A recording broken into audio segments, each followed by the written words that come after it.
Welcome to Under Oath. I'm attorney Jeff Kaufman. This is my partner, Craig Lynd. Hello. Two attorneys arguing. You and I had an argument today at lunch. I didn't like it. Didn't like the argument you and I had. I can imagine if I were you, I wouldn't like arguing with me either. You're because hard-headed. You would be wrong all the time. No. And that must suck. No, you're just hard-headed. You dig in. God forbid your attorney should dig in on something. Yeah, but we're not acting as attorneys. We're always acting talking as friends. attorneys. I don't know what you're talking about. Craig is a big gun rights advocate. I'm somewhere in the middle. I'm ex-military. I was taught to have basic respect for weapons. I see a lot of yahoos who don't have respect for weapons. I kind of want more regulation because I see a gun or a weapon, whatever you want to call it, as a major responsibility. And some of these people aren't that responsible. And I'm afraid of what will happen. And that's what the argument always is. I think your problem, Jeff, is you have good intentions. You really do.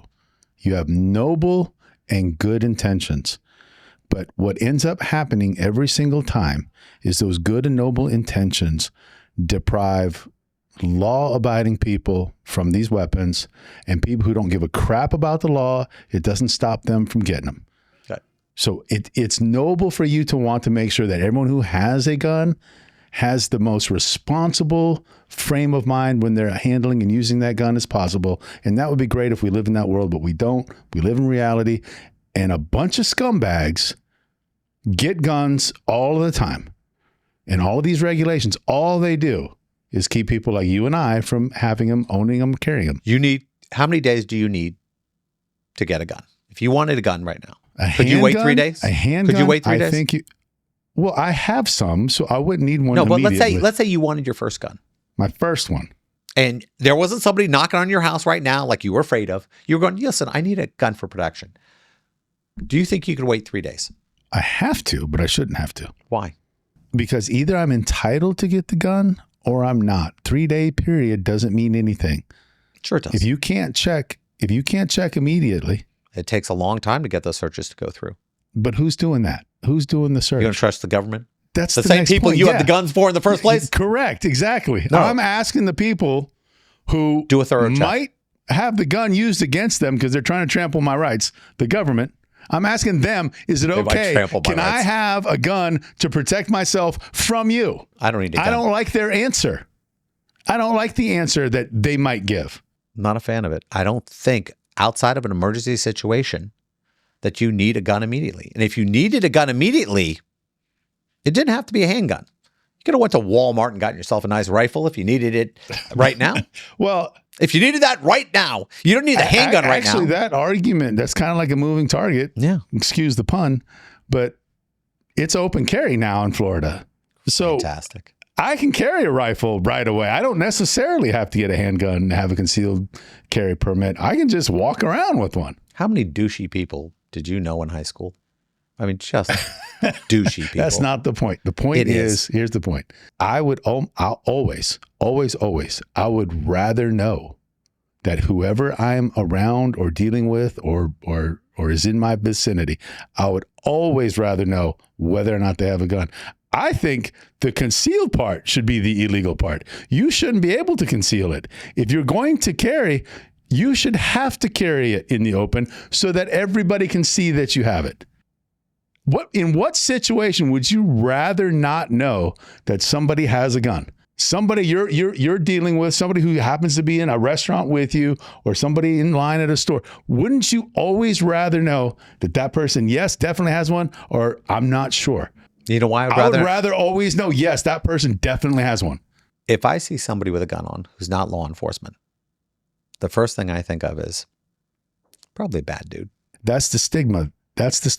You know why? Because a lot of guys, same guys who have the rifles in the back of their trucks and they always get busted in and lose their rifles or whatever that crap goes.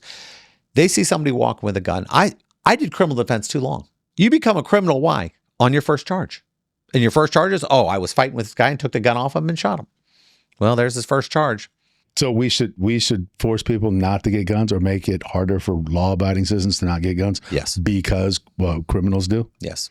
Absolutely not. You're punishing people who didn't do anything wrong because of the actions because of the criminal element criminals. out there. Because of Yeah. the criminal element out there. Yeah, Yes, that is not how We America normally- has ever It operated. always works that way. Somebody screws Never up. operated that way.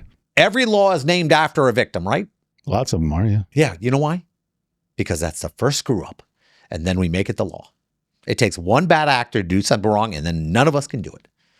That's always the way it is. The Brady Law, all these laws that came up, all these It gun shouldn't be laws that are way. named after people it because shouldn't be that way. You shouldn't punish innocent people because of what criminal people do. You shouldn't. think of our major gun control laws were caused because somebody tried to shoot the president.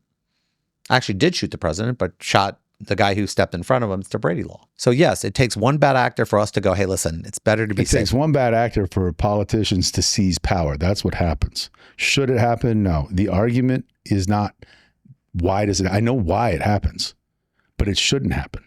These are two different debates we're having. Who do you think is the most powerful group protecting gun owners' rights?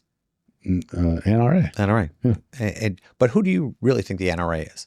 I don't know. Companies that sell guns. Oh, well, maybe. Yeah. You and I had a discussion about the AR-15 today. Correct. Okay, watch this. The dumbest weapon on the planet. If you're looking at me going, he don't know what he's talking about.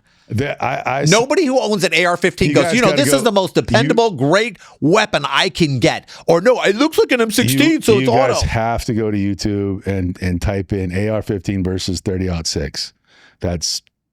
And there's a bunch of videos. This is why I'm not fond of this. They'll show you the bullet. They'll show you so here's the AR-15 bullet, which is more regulated than anything. It's almost more regulated than cocaine.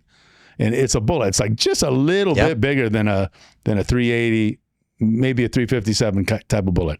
Whereas the 30-06 is a deer rifle. It's like 3 inches long. If you know what having an AR-15 is? An AR-15 is like having lifts in your shoes. It's G.I. Joe. Yeah. AR-15 is You want to look cool. Yeah, they do. Well, they do kind of look like machine guns. So look at this. Ooh, it looks like the M16. It's cool. Oh, wow, it looks like I could. Actually, you can turn them into almost automatic guns with the bump stocks. So, yeah. The point is, guns aren't cool. No, being able to protect yourself though is really cool. Yeah, but the same people who do this don't not have your head caved in with a baseball bat. Yeah, that's really cool to not have happen. You and I both know people are lazy with securing their weapons. A 3-hour course or a 5-hour course is not going to make you a better gun owner.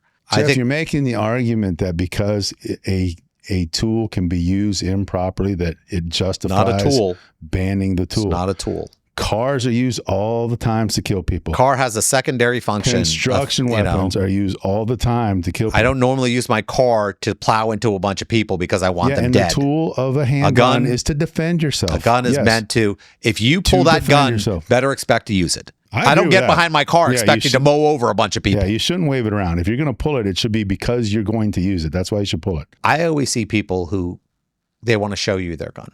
Oh, this is my gun. You see that on TV. You don't see that in real life. No, I see people all the time. My dad did it. My dad wanted to show me his weapon. He goes, because he was really proud of it. Hold on. If you come over to someone's house, I was in the Army. Want to show you the collection. Why? That's different. Why do I need to see your guns if you're using it solely for protection? Some of them are cool. Are they really? Some of them are limited editions. Some of them are John Wayne editions. Have you seen some of these? John Wayne editions? Do you know what John's name really was? Marion. Well, that's not what's on the gun. You bought into it. John Wayne's a badass. I didn't buy. My dad did have a lot of John Wayne collectible guns, though. Do you have a lock on it? Do you have these things? Do you secure it? I mean, we have kids. We have so many different things, and I see so many lazy weapon holders. And it offends me. What's wrong with punishing the people who actually handle their weapons improperly and not everybody else? What's wrong with that? If you leave a weapon unsecured in a place, should it be a crime? Yeah, I think so. Okay. Yeah. Misdemeanor or felony? Probably a felony. That's you are talking when you leave a firearm just laying around anywhere where anybody can get to it. Yeah, that should be a felony. Okay. If somebody left it somewhere, like in a bathroom, if that's where you're trying to go, yeah, that should be a serious crime. Okay. Now, if it was a crime, you can't just brush that off. Okay. So if it was a crime, yes. Do you think these people would be better with their weapons? Would you be more paranoid? Yeah, yes. Okay. If I knew, you know what? The first time I accidentally leave my weapon somewhere, I'm going to lose my right to ever own one again. Yeah, I don't think you'd ever see one around just laying there. Or The first time, misdemeanor. Second time, felony. I don't know. Kind of like a DUI, your first DUI. But here's the thing. If somebody gets killed with your weapon that didn't get secured, are you an accessory to it? Have to be. Okay, but that's what we're talking about. Whether it's harder to get or the penalties are higher once you have it. Yeah, the higher penalties will cause more responsibility. I mean, they kind of work hand in glove. And you and I can agree that that's a great law. If you misplace your weapon or do something. I left my handgun on my table, and my son's friend and him got a hold of it and shot the neighbor. Yeah, I should absolutely have a huge amount of responsibility. And whoever pulled the trigger too, whether it's my son or my son's friend. But let's say nobody got killed. Law enforcement got involved, or somebody said, hey, I found this gun on the...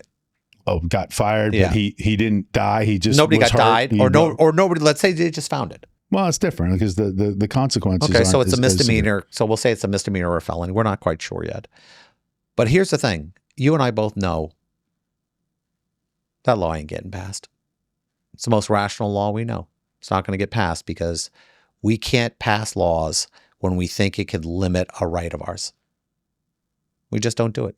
That's why we have arguments over guns. We have arguments over abortion. And both sides have to dig in so hard because if they give 1 inch, they feel they're giving up that basic right. Not that they're regulating that right, but they're giving it up completely. Nobody wants to give an inch. And we have to. We really have to be smarter. The argument in Chicago is this: oh, we don't have a gun problem. It's just the state next to us that they're so limited, so all our criminals buy guns from them.